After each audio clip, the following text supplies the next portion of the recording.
you're into rotorcraft, this is the place to be. I'm at the largest helicopter exhibition in Europe this week, and here's what's coming up on the show. Heli-tech of the future. I find out what makes Airbus's newest chopper so advanced. Digital detox. Angela finds out how we should all be switching off, literally. And the Dark Elves are back. We've got the return of Warhammer in our games review. That's all to come for you after a look at the tech stories that made headlines this week. Yahoo has admitted that a cyber attack in 2013 targeted all of its users. That's 3 billion accounts. When the hack was disclosed last year, it was reported around a third of accounts had been affected. That alone made it the largest breach in history. Apple and Amazon's tax affairs are back in the news. The EU is taking Ireland to court over its failure to make Apple pay up to 13 billion euros in tax. The European Commission has also ordered Amazon to pay around 250 million euros in back taxes after finding it had benefited from a tax deal with Luxembourg that broke rules on state aid. Google's announced its latest phone, the Pixel 2, as well as a mini version of its home smart speaker. The voice assistant looks set to rival Amazon's equivalent, the Echo Dot. The devices will be available later this year. And eBay's created a method of working out what you want to buy, even if you're not sure, by tracking your state of mind with a headset. The company showcased a subconscious shopping experience in London this week. The headsets measured customers' neurological responses to items, so the system could then fill their shopping carts with products suggested just for them. So this is Helitech International, held in London this year. Think of it as a massive get-together for the helicopter industry. And as you can imagine, there's a lot of technology involved in keeping choppers cutting edge, which is why Swipe's here. And I've already been getting a look at Airbus's latest and most technologically advanced helicopter. It hasn't even gone into service yet. We are looking at the H160, the brand new medium of Airbus helicopter. And what is special about this H160? Many things. Okay. Full of innovation. One of the big ones is just above you. It's called Blue Edge Blade, and you can see the shape like a boomerang, and it's completely changed the way the blades interact with the air. And then we decrease the sound on the vicinity of the helicopter. So that bend helps make it quieter? Yes, quieter, so definitely. Other helicopters not have bent blades like that? No, it's the first time in the world. And this is something absolutely unique as well. Only this aircraft is equipped with what we call a biplane, so two plan, okay? Usually it's a big single plan. So what benefit does that mean? The helicopter being flat, the pilot have a better control of the aircraft. Okay? So it's slightly slanted to one side? Precise, it's 12 degrees. 12 degrees? It's canted, yes. Why? And the idea is that you create, typically in hover, when you hover, you create a kind of lift by tilting a little bit, and you save weight.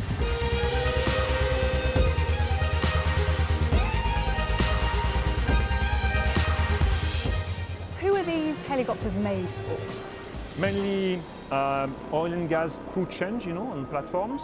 Then we have another big mission, which is EMS, medical services. Then we have, of course, VIP, a great success in VIP. It's very rich people who like to just have one. Yes. So can I get in? Yeah, sure. Great. On your head.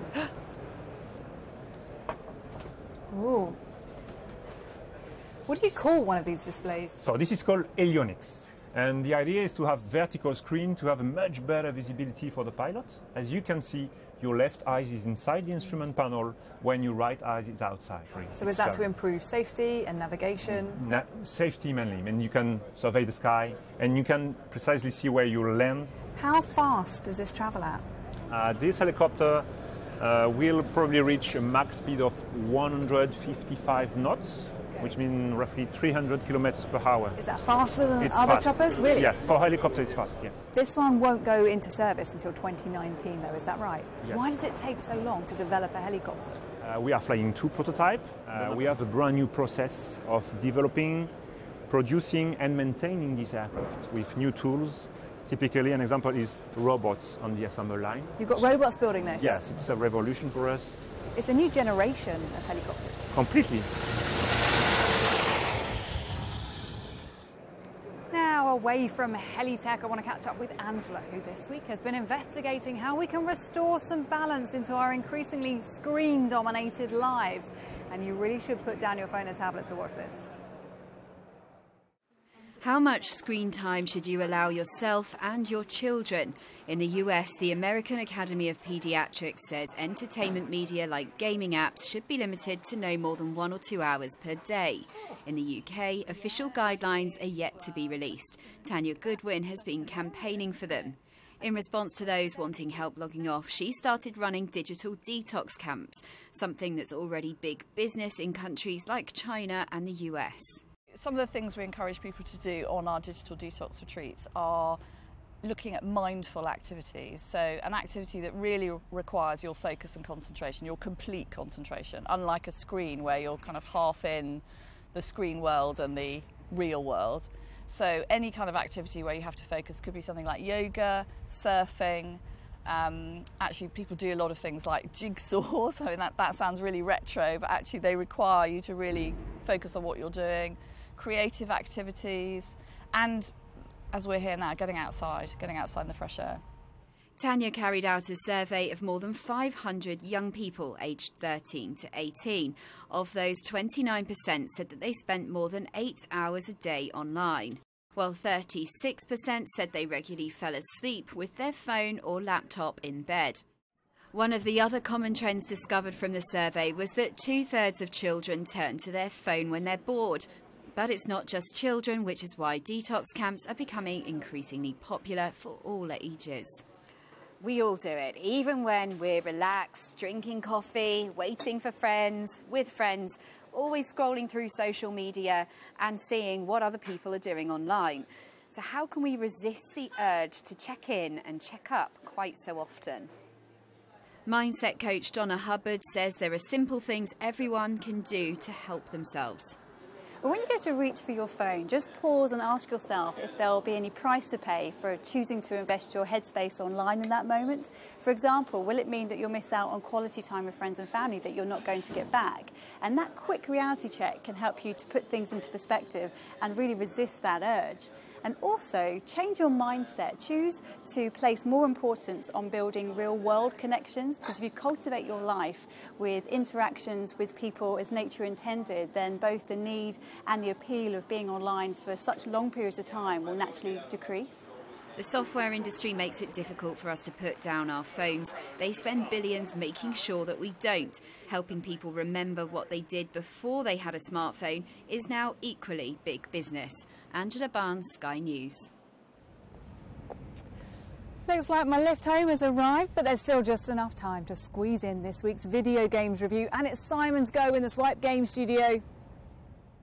Danganronpa V3 Killing Harmony for the PlayStation 4, PS Vita and PC is definitely one of those games that's aimed at those who enjoy the more quirky side of the industry. Now, the premise is this. You play as a student that has been kidnapped by a group of robotic bears, and you're then told if you want to get out of this situation, you have to go and kill a fellow student. Now, straight away, that sounds quite dark and it sounds quite evil, but the game is so much fun, it's so irreverent, it's so silly, and it continually breaks the fourth wall that it actually comes across like a load of fun instead of, like some kind of dreaded murder mystery. Now, the way this all plays out is a bit like an interactive novel, so it's a lot like Capcom's Phoenix Wright, and you find yourself in a courtroom and you've got to try and prove to the jury you didn't actually commit these murders, and if you do that, you then get to go on and live a happy life. So it's weird, it's strange, but if you're looking for something that is exceptionally really, really different, you want to go and check this out. But again, Call of Duty, this isn't. Total War Warhammer 2 for the PC is, of course, the sequel to Total War Warhammer, and just to sum it up as quickly as I can, it's one of the best RTS games you're probably ever likely to play. If you've never played a real-time strategy game before, you're not into Warhammer, or you're not into Total War the series, you probably want to take a moment before you jump right in, because the depth here is absolutely crazy. You can get involved in battles that will literally take up to an hour, and if you don't know what you're doing, you're going to be absolutely perplexed and probably feel a little bit confused as well. With all that said, though, if you're looking for a strategy game that wants you to get into the tactics and wants you to use your brain, you're not going to find anything better than Total War Warhammer 2. It's one of the best Total War games, it makes fantastic use of the Warhammer license, and I cannot recommend it highly enough, but again, it's not the most accessible thing in the world, so think twice before you jump straight in.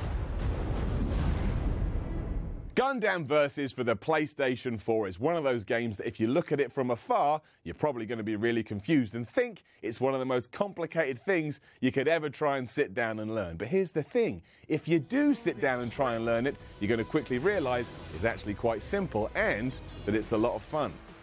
Basically a 2-on-2 or a 3-on-3 fighting game. If you do take the time to learn it, you soon realise that all the colours on the screen and all the numbers that keep popping up in front of your face are just a way of telling you, hey, you're in danger, you probably want to get out the way. Now, it's not as in-depth as something like a Street Fighter, but if you are into the genre, you may as well give Gundam Versus a go because it's an interesting take on the fighting game that we all love. Now, obviously, if you are into the Gundam license to begin with, you're going to enjoy this so much more. If you're looking for something a bit different, I would say go try Gundam Versus. Well, that's it for this week's show. Join us again for more Swipe next week, and in the meantime, follow us on Twitter @SkyNewsSwipe. Bye-bye.